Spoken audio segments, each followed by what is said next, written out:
Hello and welcome to the Taxcast from the Tax Justice Network. I'm Naomi Fowler. Coming up later, massive heists you've probably never heard of. $625 million is a lot of money. $625 million is a serious contender for the biggest theft of all time. In terms of the money stolen from one victim in one go, it's hard to find a case bigger than that. I'll talk to investigative journalist and author Geoff White about how crypto and the tech industry are impacting money laundering and challenging national and international security. I think people should know about this case, but the subsequent freedom of speech sort of epic battle that's now going on, I think is really important. Before that, here's a very quick news roundup. Some sort of hopeful news from the G20 summit in Rio, Brazil. For the first year ever, fair taxation of the world's super rich has been discussed. There's now a general consensus among G20 countries that there must be global action. Gabriel Zuckman of the EU Tax Observatory has proposed a minimum 2% tax a year on the wealth of the world's billionaires. It shows that we can make progress in the future. I think that's very important. We made a very concrete, and I want to be clear, very, very modest proposal, which is to have a minimum tax rate on global billionaires, less than 3,000 billionaires in 2023, and to ensure that those billionaires pay at least each year 2% of their wealth. Many pay little or almost zero income tax. I think nobody condones the notion that the individuals with the highest ability to pay taxes should be allowed to pay much less than the rest of the population. That is just unjustifiable. We should be able to agree on a minimum tax rate for the super rich. We should. But Germany and the United States have expressed an unwillingness to try to make a global agreement. The Tax Justice Network and other tax justice campaigners are calling on the G20 to support work on this at the United Nations as the best forum for cooperation. In the UK, there's been a general election. Voters comprehensively rejected the ruling Conservative Party, and there's a new government now, which is, in theory, more ideologically open to tax as the people's friend. They're under a lot of pressure now to use fairer taxes as a tool to help tackle collapsing public services, including a 2% wealth tax on assets over £10 million. That's estimated to raise up to £24 billion a year. Here's Phil White of Patriotic Millionaires UK, himself a millionaire, who's asking to be taxed more. In my mind, it's quite simple, actually. We should be taxing wealth more and taxing the wealthy more and focusing less on those with moderate or lower incomes. And at the minute, we effectively subsidise wealth by giving tax breaks on the very wealthy. And that just seems wrong. We need to invest in this country. I mean, if we look at the public infrastructure and social infrastructure, like the health service, like the education service, like social care, like local services and so on, we haven't even started talking properly about climate, then actually the country's falling apart and the country needs investment. In the United States, Donald Trump's campaign is ramping up. Bankrolling his campaign are some of the world's richest men, who are also some of the US's lowest taxpayers. He's the first major party candidate to accept donations in cryptocurrencies. He claims his campaign so far has got $25 million in crypto. He's promising to end what he calls the persecution of the crypto sector if he becomes president. And he's got some very big funders from the crypto world. He's also announced some of his tax plans. Tax justice organisation, the Alliance Action Fund, estimates his promises would mean he'd be giving the largest 100 US companies a total tax cut of $48 billion. They reported $1.1 trillion in profits in their last annual report collectively. He'd be giving 5 of the largest Wall Street banks an annual total estimated tax cut of $4.1 billion, and they reported nearly $113 billion in profits last year. And he'd be giving the 5 largest US oil companies an annual total estimated tax cut of $2.5 billion. Most recently, they reported more than $90 billion in profits.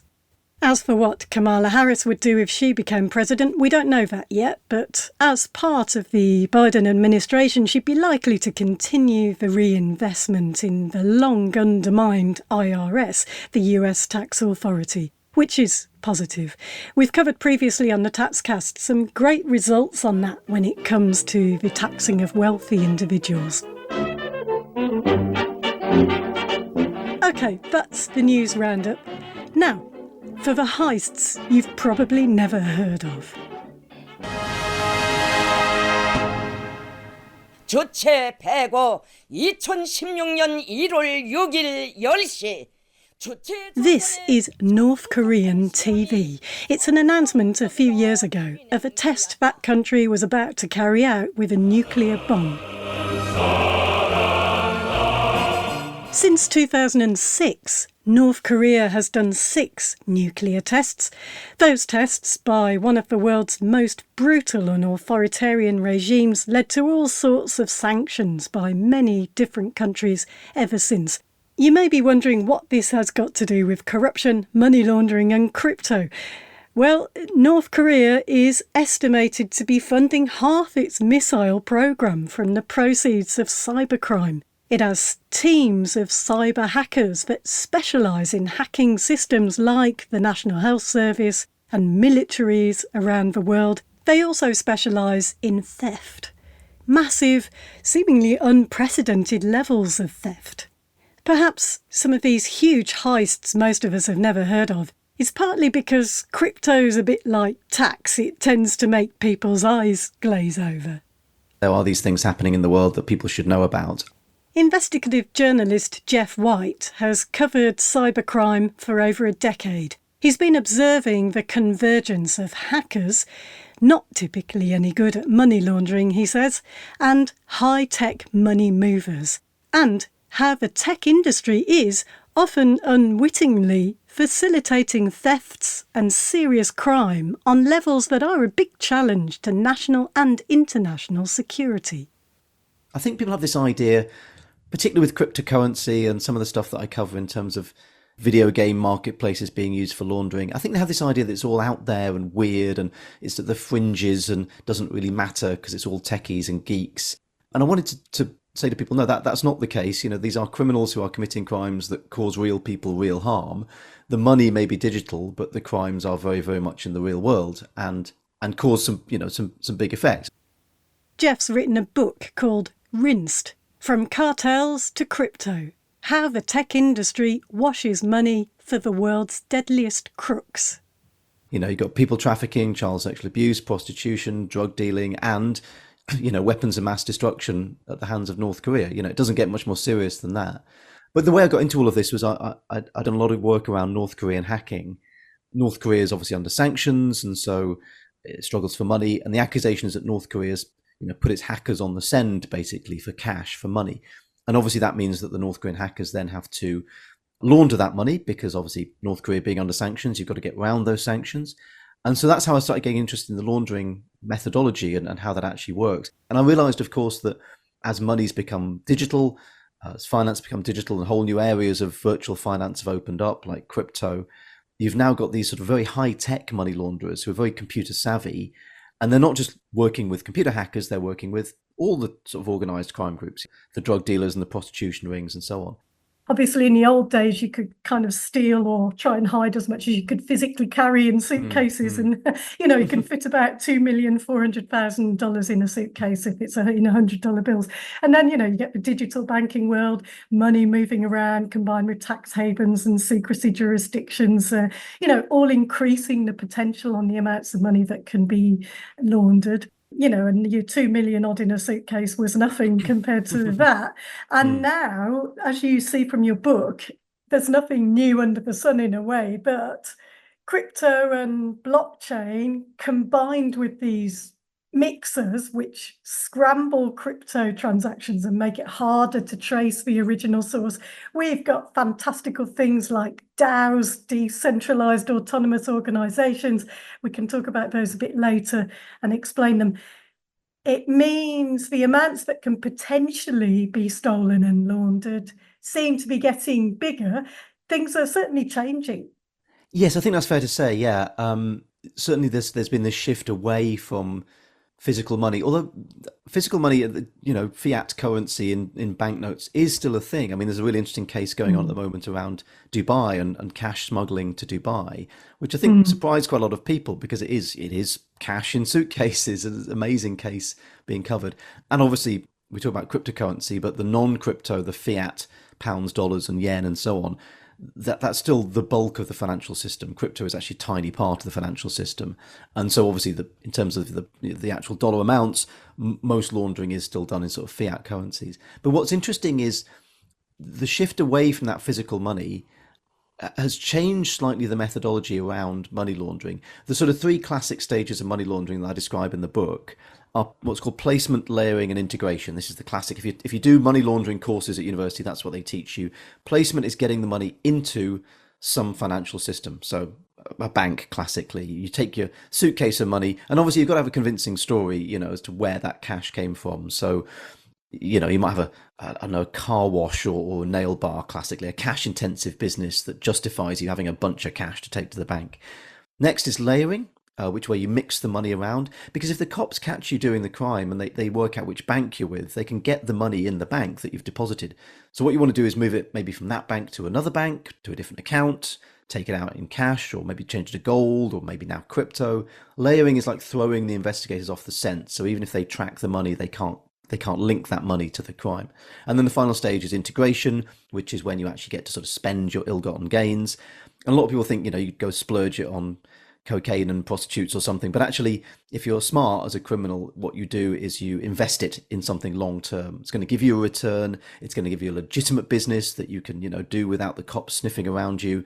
And actually, if you go to prison for your crimes, when you come out, your flat or your yacht or your Lamborghini, they're all still there because the cops couldn't link them back to the crime. They could convict you for the crime, but they couldn't seize your assets. So your assets still survive your jail term, so you can come out and get back on your feet again.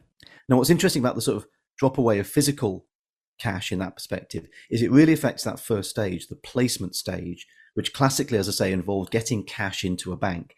We're no longer looking at cash. So that placement stage has sort of fallen away in importance. But what's interesting is because now increasingly finance is digital, the layering stage has got more difficult because trying to vanish the traces, trying to throw the cops off the trail, trying to, obfuscate the trail of money when everything's digital and virtual is a lot harder because there's digital records of everything. So that's where we get into things like the crypto and the mixers and all those new layering tactics. Layering has assumed a lot more importance as the placement stage has dropped away. Yes, exactly. Let's talk a bit about some of these techniques then, because DAOs, we've looked at this on the Taxcast before, and the development of DAOs, decentralized autonomous organizations, hand in hand with sort of traditional secrecy jurisdictions like Delaware being one of the leading ones.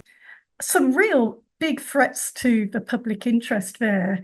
I mean, the major problem with DAOs is that, in some ways nobody's in charge, and this is a perfect financial secrecy tool. And it's causing a lot of trouble.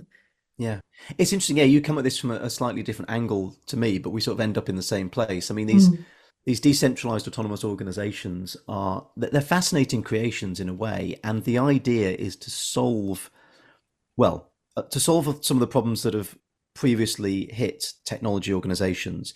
The issue technology companies have is they don't want to spend a lot of money on staff. They don't want to spend a lot of money on regulation and obeying regulation. They ideally want to create code, publish it, and boom, make money.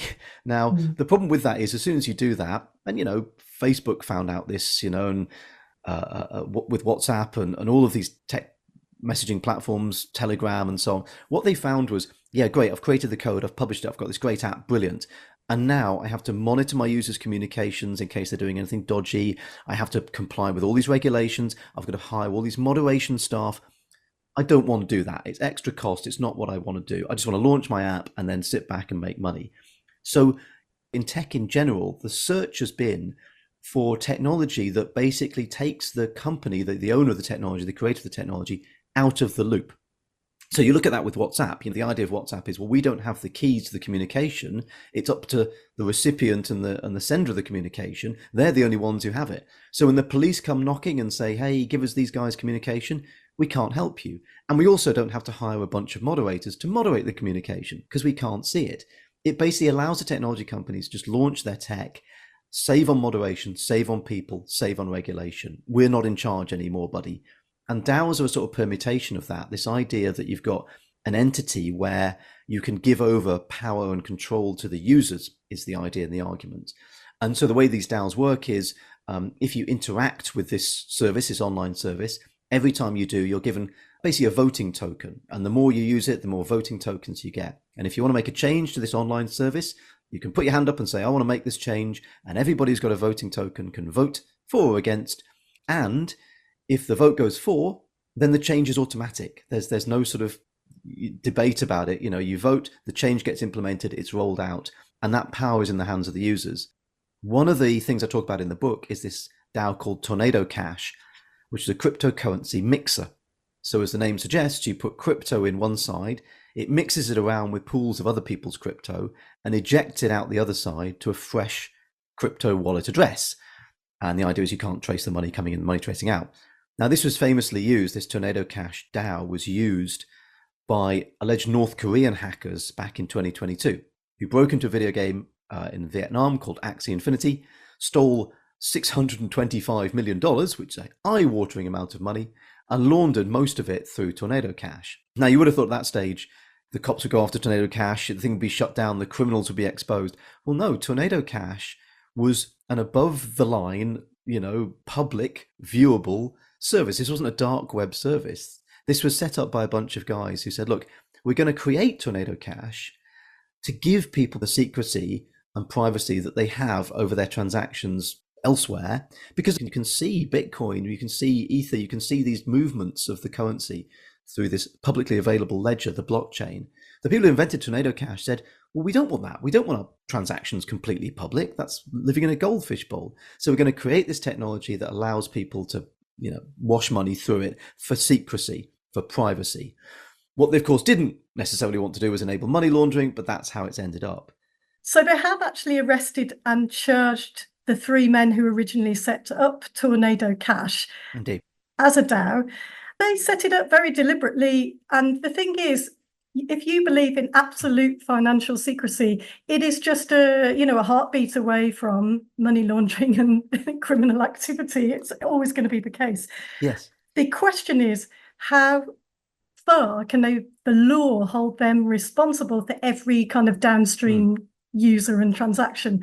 And that is going to be tested. It's being tested at the moment. It's almost like they've created a monster in a way. Yes. What could possibly go wrong? Nobody's centrally in charge. What the United States did was they sanctioned it like they would sanction North Korea, because it was the only thing they could do, I guess. They're going to find out if they can actually hold responsible the creators of Tornado Cash. Yeah. Now you've got this really interesting debate and actually legal case where the founders of Tornado Cash and its supporters are saying, look, this is it's code, it's technology. You can't prosecute people who build code just because it's misused later down the line. And B, we want privacy of transactions, and things like Tornado Cash are really important for that. On the other hand, you've got the US government saying, oh, no, you are responsible for the users of your service and what they do, particularly when you're laundering money for one of the world's most dangerous regimes. And by the way, this argument that no one was running Tornado Cash is BS. We think the people who created Tornado Cash were running Tornado Cash and knew what was happening as the money was being washed through. So you've got this fascinating sort of thing swirling around. But it's interesting, Naomi, you come at this from a sort of tax secrecy point of view, which is a whole other thing, which I hadn't sort of realized until I started listening to your podcast and reading about it and realizing, oh, wow, you come at this from a whole other direction. But the arguments are the same. To what extent should we have financial privacy, and what are the downsides when we try and do it? Yeah. It does throw up some fundamental questions, and they're raising all sorts of questions around freedom of speech. I mean, I think it's stretching it somewhat to say code is the same as speech, and that applies to freedom of speech. And, there are rights and responsibilities in any society, but that whole case, where's it got to now? It's interesting. So, yeah, the three people who set up created Tornado Cash. I should say allegedly. I actually don't think it's in dispute that they did this, but I will say allegedly created it. Roman Storm, Roman Semenov, and Alexei Pertsev. Now, Alexei Pertsev is in Holland and was charged by the Dutch government with creating Tornado Cash and basically knowingly and willingly laundering not just the $500 million I've talked about from North Korea, but hundreds of millions more of illegal money through Tornado Cash. Pertsev was actually convicted in the last couple of months in Holland, and I think got 5 years in prison. So it's quite a stiff sentence. I'm sure some people listening might think that he should have got more, but that's a harsh sentence, and he's now appealing that. Roman Semenov, one of the other founders, is believed to be in the Russian Federation, has been charged by the US government, but because he's in Russia, probably won't face court, at least certainly not in the US jurisdiction. Roman Storm, the third person, is in the US and has been charged and is due to go on trial. I think it's September his trial is due, or it may have been put back a little bit. I think it might be December. Now, that's going to be the really big test case, and a lot of these arguments are going to be run either in court or on the fringes around it. Those three guys basically said, look, we burned our keys, is how they put it, which effectively means destroyed their passwords. They set up Tornado Cash. They created this DAO system where users could vote on what happened, and then destroyed their sort of passwords that gave them control over it, is what they argued. The US government said that's nonsense, and they've argued that actually those voting tokens that I've talked about that allowed changes to Tornado Cash, to this DAO, most of them were actually owned by those three guys. And by the way, they made millions of dollars of profit out of Tornado Cash as these illicit transactions were going through it. It's going to be sort of fascinating to see how this runs. Oh, it really will. And there's another test case coming out of this too, where the crypto kind of industry really is taking on the US government. Yeah, there's also what was called a dusting attack, which was basically to pull as many famous people into the debate and to kind of effectively perform a little stunt that would show how crazy this case was and how crazy the US government was being. What they did was they took $50,000. We still know who did this, actually. Somebody took $50,000, injected it into Tornado Cash, and with Tornado Cash, you can choose the output address for where the money's going to go after it's been mixed around. And the person who owns that wallet address has no say. If you know my wallet address, my Ethereum wallet address, you can just use Tornado Cash to send me money. I don't have a say in it. I just receive the money. So suddenly a whole bunch of people, including famous people, there's a wallet address connected to Jimmy Fallon, the comedian, Shaquille O'Neal, the basketballing legend. He's a big Ethereum user, and so he got some money, not much, and obviously this was completely unwitting on their part. But technically, because the US government sanctioned Tornado Cash for having laundered money on behalf of North Korea, allegedly, those people, Shaquille O'Neal and Jimmy Fallon, have breached US sanctions law. They've interacted with Tornado Cash, albeit probably unwittingly, unknowingly, and therefore have committed a crime on the face of it. But the idea of all this was to show how stupid the tech community thought the US government was being in sanctioning Tornado Cash, and how naive they were being. It's a really fascinating case, and I'm trying to throw attention to it. I mean, for a start, $625 million is a serious contender for the biggest theft of all time. I mean, in terms of the money stolen from one victim in one go, it's hard to find a case bigger than that. I think people should know about this case. But the subsequent freedom of speech sort of epic battle, the sort of battle royale that's now going on, I think is really important, and I think is going to get more important as virtual money becomes more prevalent and as crypto becomes a bigger thing. We're going to deal with these issues down the line. We should start looking at these now. So I'm trying to get people talking about this case, trying to get interested in the case, and hopefully when Roman Storm's case comes up, it'll be another opportunity to do that. Yeah, because it's really needed. I mean, the regulations are really running to catch up, and some kind of action has to happen, because it's almost like they've created a monster in a way.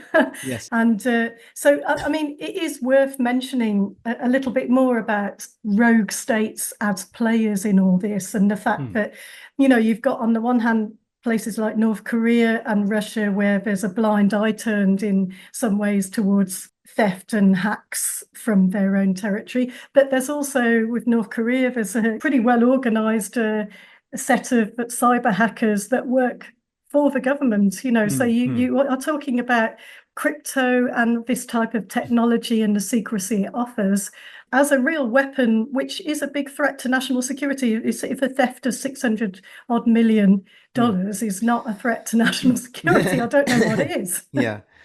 I mean, I think when I talk about North Korea, I think people have this idea of, well, it's quite far away. It's a bit of a weird country. It does weird stuff, doesn't it? That's kind of what it is.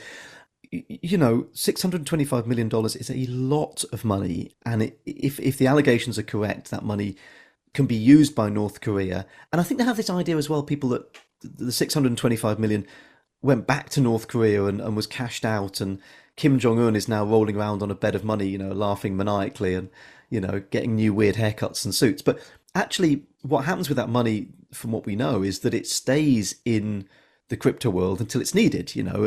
If they want to pay off someone in Frankfurt for nuclear weapons secrets, if they want to buy, missile material in Argentina, well, crypto is great. You can send the crypto to where it's needed. It can be cashed out there and used to pay for goods or services or information or whatever. Now, the brilliant thing about what happened for the North Koreans anyway, what happened with Tornado Cash, is that now that money's been moved through Tornado Cash and the stolen funds have been laundered, it gives them time. Previously, North Korea was always racing against the investigators who were trying to seize the crypto that was stolen and freeze it and recover it. They don't have that problem anymore. They've got $500 million in liquid funds in crypto that is completely devoid of any links to crime. Well, great. They can now sit on it until they need it, send it where they want to in the world. And again, people may think, well, yes, but North Korea, why should we really bother about it? It seems very far away. Well, one thing I learned from the, Russia's reinvasion of Ukraine in 2022 was a country that I thought was quite far away and didn't really have lots to do with me, had a massive impact on my life, almost immediately, and lots of people's lives.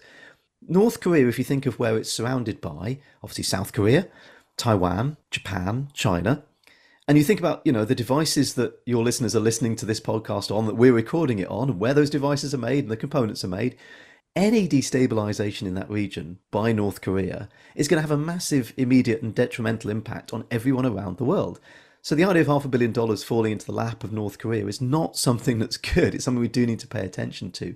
Now, North Korea hasn't matched that amount of money stolen subsequently, but I get regular updates on North Korean cyber activity around crypto, and over the past year, they've not stolen 600 million in one go, but if you add up all the accusations of thefts, they add up to more than 600 million. They're still stealing that amount of money. And I worry that because it's happening in crypto and because they're laundering using mixers like Tornado Cash, allegedly, people just think, oh, it's just weird, it's just cyberspace, it's some freaky money, freaky currency I don't really understand. No, this is money that can be used for bad effects in the world, and it may come back to bite us on the ass if North Korea kicks off. None of us want that. Nobody in the world wants that. Trust me, it'll be a bad result. Oh, absolutely. I couldn't agree more. And I mean, it's really difficult, isn't it? Because as you say, like with Ukraine, crypto can be a lifesaver in times of crisis. Russia reinvaded there and it became the third biggest adopter of crypto in the world. And we've covered as well, we talked to it on the Taxcast before about how Nigerian social movements have used it. It can be quite useful for mobilizing in difficult situations. And then on the other hand, you've got these kind of rogue states, using it as a weapon. It's really difficult. We can't ban these things. You talk in the book about how, the code for Tornado Cash is now on the dark web. Anybody can use it there. It's not like a genie you can put back in a bottle. It just can't be done. It's such a challenge because, as we know from all sorts of money laundering and criminal activity and tax dodging, people do jurisdiction shopping, so they're always going to, it's like whack-a-mole. What's happening at the moment with regulation is that the wealthier countries, as usual, are the ones shaping that regulation. And they're the only ones who have the means to invest in the enforcement of that regulation. So you've got developing countries doubly vulnerable as well because they have such challenges financially to enforce and adopt and exchange information in the ways that wealthier countries can. And also, of course, because of the nature of crypto and the way it's working, going through all these mixers and all this crazy layering that goes on, the data makes it very, very difficult for us to assess, and organizations like us. So do you have any ideas on how we tackle these very difficult challenges? Look, the lead is going to come from the more developed countries. I think that's just is going to be true. It doesn't mean that lead can't be spread out and can't be shifted around. There are challenges, obviously, for less developed countries around sort of implementing financial controls. That's unfair. But even in the more developed countries, I mean, one of the big issues in the US, I think, is the US. You talk about regulation and regulation falling behind. Well, the US still can't make up its mind what crypto is, for pity's sake. I mean, they don't know whether it's a currency, a security, a commodity. They don't know what it is. And so the reason regulation's fallen behind is because they haven't made up their minds yet. You've got to get on the front foot with this stuff. You've got to at least try and regulate it. Yeah. And there's this tension between the libertarian crypto people who tend to be anti-tax justice and the big moneymakers, the banks, the speculators. And crypto speculation is very finance cursey too. We should be aware of that. Libertarians have a point, don't they, that the financial crash really showed how poorly national governments managed the finance sector in terms of the public interest. Yet at the same time, they advocate anonymity, and we're supposed to trust that instead. Plus, when they lose money in scams, of course, they want the courts to help them out. The answer has to be to make the system work better in the public interest. And the big money people, they just want big money. Yeah, the crypto community used to be a bit of a Wild West. Increasingly, it's not. There are more and more sensible senior players. Big banks are getting involved, Deutsche Bank and JP Morgan and big financial institutions. They want a regulated, secure environment. That's what they want. They want to know where they stand. They don't want to be hit in the ass by unexpected regulation enforcement. They want a system that they know, and they want regulations. There's a whole swathe of the tech community and crypto community that want that in place. What's interesting is, you've got regulators who just don't seem able to keep up with this and don't seem able to get on the front foot.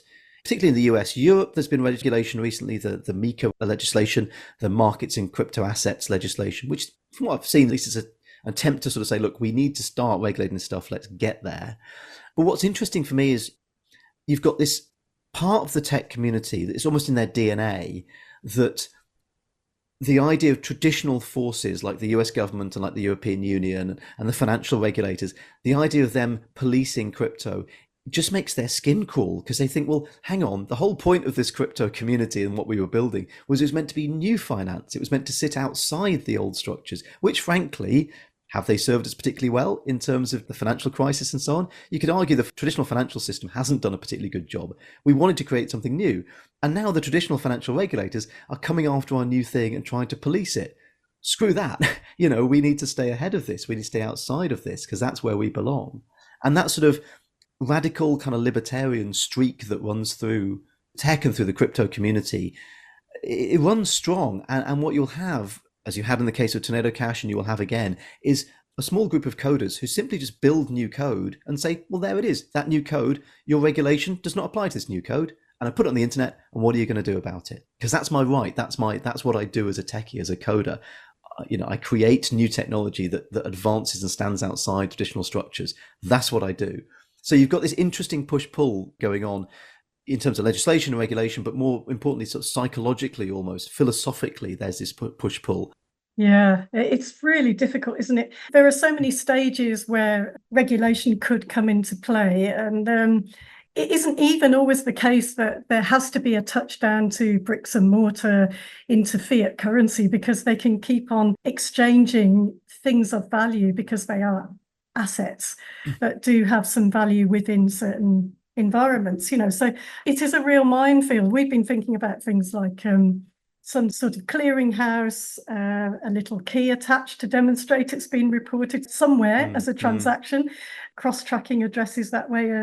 There is another pressure in that the mining that is happening is destabilizing energy systems, which is a national security issue. Ireland is one of the latest. Kazakhstan and Uzbekistan had to take action over that. It's a tricky one, and we're working our way through it.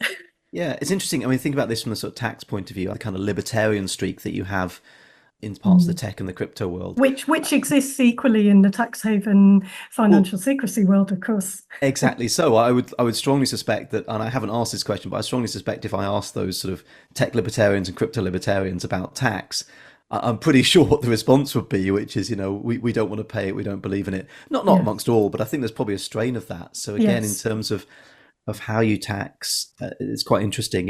Where does crypto fit in the world of taxation? We've got to sort of win the argument over the fact that should, I think, be taxed, because tax helps people who aren't so well off and doing well in society. There's a fairness thing at the heart of this. You've been listening to Geoff White, author of Rinsed: From Cartels to Crypto, How the Tech Industry Washes Money for the World's Deadliest Crooks. It's a real page-turner, and it's a really important read. There's a link to that in the show notes, as well as the usual resources for further reading. If you read the book, leave him a review. And in fact, if you can leave this podcast a nice review, give us a rating there, that'd be brilliant too. It really helps us out. That's it for this month. I'll be back with you in September. I'm off on holiday for a bit. You can listen to previous Taxcast episodes and check out all our podcasts in Spanish, Portuguese, Arabic and French, wherever you get your podcasts, obviously, or on our podcast website on podcasts.taxjustice.net. You can also find our newish weekly podcast, The Corruption Diaries. Thanks for listening. Bye for now.